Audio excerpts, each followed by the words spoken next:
الحمد للہ رب العالمین والصلاة والسلام علی سید المرسلین اما بعد فاعوذ باللہ من الشیطان الرجیم بسم اللہ الرحمن الرحیم پڑھیے الصلاۃ والسلام علیک یا رسول اللہ الصلاۃ والسلام علیک یا حبیب اللہ الصلاۃ والسلام علیک یا نبی اللہ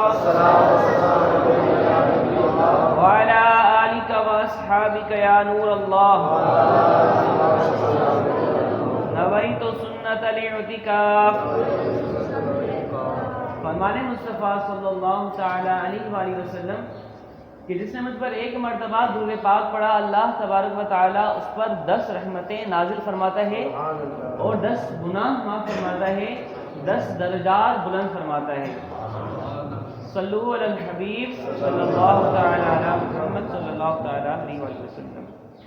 سرکار مدینہ صلی اللہ تعالی علیہ وآلہ وسلم کو خوشبو بے حد پسند تھی، لہذا آپ صلی اللہ تعالی علیہ وآلہ وسلم ہر وقت معطر رہتے۔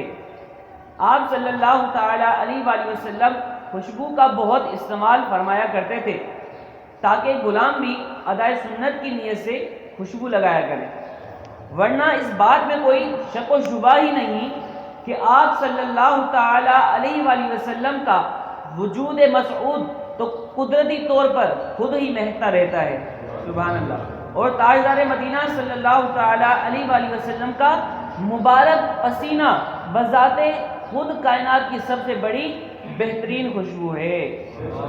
مشک و عنبر کیا کروں اے دوست خوشبو کے لیے، مجھ کو سلطان مدینہ صلی اللہ علیہ وآلہ وسلم کا پسینہ چاہیے، سبحان اللہ۔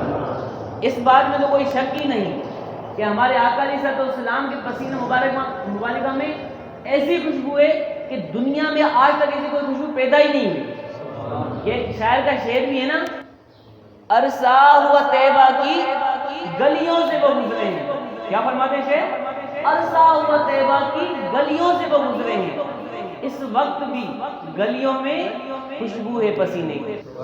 صحیح ہے، ہر کسی کو بھی خوشبو محسوس ہونا نصیب نہیں ہوتی، یہ بات عاشقوں کی ہے، بات عاشقوں کی۔ یہ ایک ہمیں حضور صلی اللہ علیہ وسلم سنت مبارک ہے، عطر شریف، کہ اس کے لگانے سے ایک دوسرے کو راحت پہنچانا۔ اس وقت نیت یہ کریں کہ حضور کی سنت پر عمل کر رہا ہوں اور دوسرے لوگوں کو راحت پہنچانے کے لیے خوشبو لگا رہا ہوں، تو انشاءاللہ اس کا آپ کو ثواب بھی ملے گا۔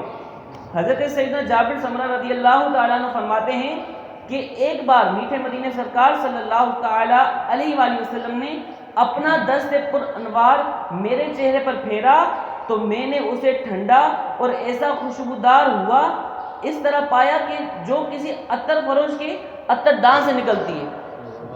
ہاتھ پھیرا ماشاءاللہ تو ایسی خوشبو اور ایسا ٹھنڈا محسوس پایا، سبحان اللہ۔ عمدہ قسم کی خوشبو لگانا سنت ہے۔ ہمارے پیارے آقا صلی اللہ تعالی علیہ وآلہ وسلم کو عمدہ اور بہترین قسم کی خوشبو بہت پسند تھی، اور ناگوار خوشبو یعنی بدبو آپ صلی اللہ تعالی علیہ وآلہ وسلم کو ناپسند فرماتے تھے۔ آپ صلی اللہ تعالی علیہ وآلہ وسلم ہمیشہ عمدہ خوشبو استعمال کرتے اور اسی کے دوسروں لوگوں کو بھی تلقین فرماتے کہ حضرت سیدنا انس بن مالک رضی اللہ تعالیٰ عنہ فرماتے ہیں کہ ہمارے پیارے آقا صلی اللہ تعالی علیہ وآلہ وسلم کے پاس ایک خاص قسم کی خوشبو تھی جسے آپ صلی اللہ تعالی علیہ وآلہ وسلم استعمال فرماتے تھے۔ پیارے اسلام بھائیو، آج یہ خوشبو کرنے کا درس بیان اس وجہ سے آپ کو عرض کر رہا ہوں کہ آج کل دیکھا گیا کہ جو مسجد میں آتے ہیں، اب گرمیوں کے دن شروع ہو چکے ہیں، لوگوں کو پسینہ آتا ہے، اب ہر کسی کے پسینے میں بو ہو ایسا بھی نہیں ہے، اور ہر کسی کے پسینہ جو میٹھا ہو یعنی کہ جس میں بدبو نہیں ہوتی ایسا نہیں ہوتا۔ تو ایک حضرات کو دیکھا گیا جن کی پسینے میں بو ہوتی ہے، قدرتی طور پر ہوتی ہے، تو اس بات کا خاص خیال رکھیں کہ اس حالت میں آپ کو مسجد میں آنا بھی جائز نہیں ہے۔ اگر پسینے کی آپ کے اندر بو ہے، ایسی بدبو ہے، تو آپ کو مسجد میں آنا بھی جائز نہیں ہے۔ اکثر میں نے دیکھا ہے کہ اگر کسی کے برابر سے گزریں ایسی بدبو آتی ہے کہ دل سمجھ ایسا لگتا ہے کہ بندہ بیہوش ہو جائے، تو خدا اس بات پہ غور کریں کہ ایسی حالت میں مسجد میں آنا بھی جائز نہیں ہے۔ تو خوشبو کا خاص طور پر اہتمام کیا کریں، خاص طور پر خوشبو کا اہتمام کیا کریں۔ اس سے کیا ہوگا کہ آپ کو سنت پر عمل ہو جائے گا، دوسرے لوگوں کو راحت پہنچائیں گے، اس بات پر عمل ہو جائے گا۔ ہمارے آقا صلی اللہ علیہ وسلم کو خوشبو لگانے کی حاجت نہیں تھی، پر کیوں کہ میرے غلام جو آئیں گے ان کو یہ ایک بات کی نصیحت حاصل ہو کہ خوشبو لگایا کریں. تو اس بات پہ ہمیں آقا صلی اللہ علیہ وسلم فرما گئے تو ہمیں اس پر عمل کریں گے. تو انشاءاللہ میں بھی نیت کرتا ہوں، آپ بھی نیت کریں کہ انشاءاللہ خوشبو لگانے والی سنت پر بھی ہم انشاءاللہ عمل کریں گے. اللہ تبارک و تعالیٰ سے دعا ہے کہ آج کا جو ہم نے درس سنا اس پر عمل کرنے کی اور دوسروں تک پہنچانے کی توفیق عنایت فرمائے. آمین بجاہ النبی الامین صلی اللہ علیہ وسلم.